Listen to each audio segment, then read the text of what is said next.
Okay, this next maneuver is called a Chandelle. It was originally used in the First World War by fighter pilots, and what they would do is a maximum climbing turn maneuver to go to guns on the aircraft that's coming past them. So they would do a steep climbing turn so they could get behind the airplane and go to guns.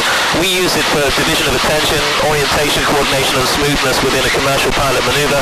And Chandelles is going to demonstrate how that all fits together with propeller, power settings, rudder control, ailerons, and she's going to show us the 180-degree Chandelle. Okay, airspeed looks good, altitude is coming in. I'm going to go ahead and set the heading bug.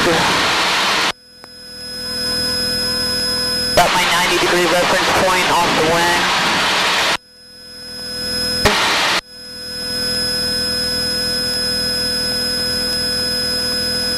Okay, alright? Yep.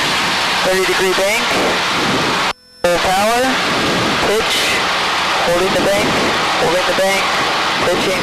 Might need to trim up just a little bit. Help me with the pitch. Holding the bank. A little bit more right rudder. There you go. Holding it. There's the stall horn. Don't go into a stall. Look at that. That is absolutely fantastic. Lowering the nose. Let the airspeed catch up. That is a perfect Chandelle, absolutely perfect.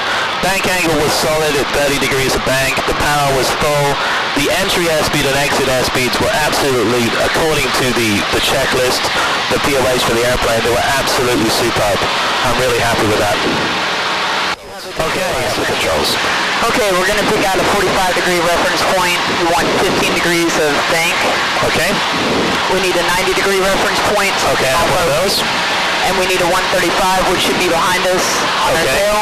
I'll look for one of those. Okay, so want to be about 16, 17 on manifold pressure, okay. 110 knots. Okay, we're about there. So there's my 15 degrees bank.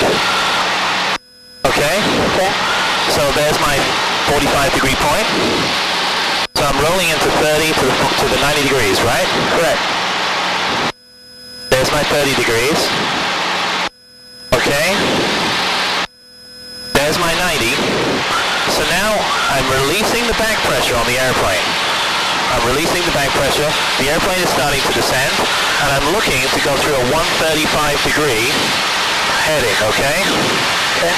Which I'm going to use the lake. Okay. Okay. I've lost a lot of altitude. I'm at the bottom. I'm now coming up the other side. I'm allowing the airplane to pitch. Okay. So I'm looking for 4,600 feet on the entry. The airspeed's about the same. Okay, that's within limits. So I'm now looking for a roll in the opposite direction, right? Correct. So, there's my 45, the pass. Okay? Okay.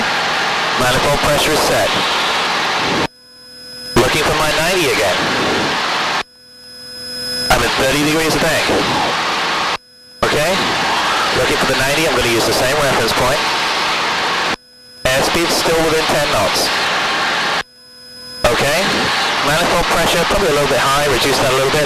I'm releasing the bank pressure again. Okay? Now the airplane is starting to descend again. It's a very, very simple, smooth maneuver. I'm holding the bank angle. Okay?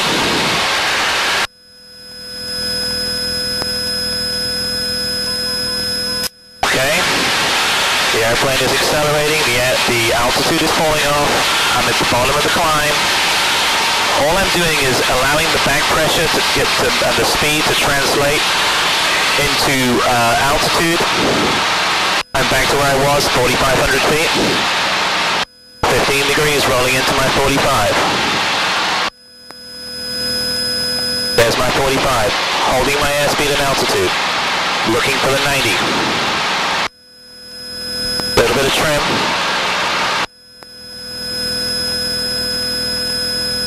There's my 90. Maximum bank, 30 degrees. Releasing the back pressure. The airplane is starting to descend. Looking for my 135 point. There's the lake again, right?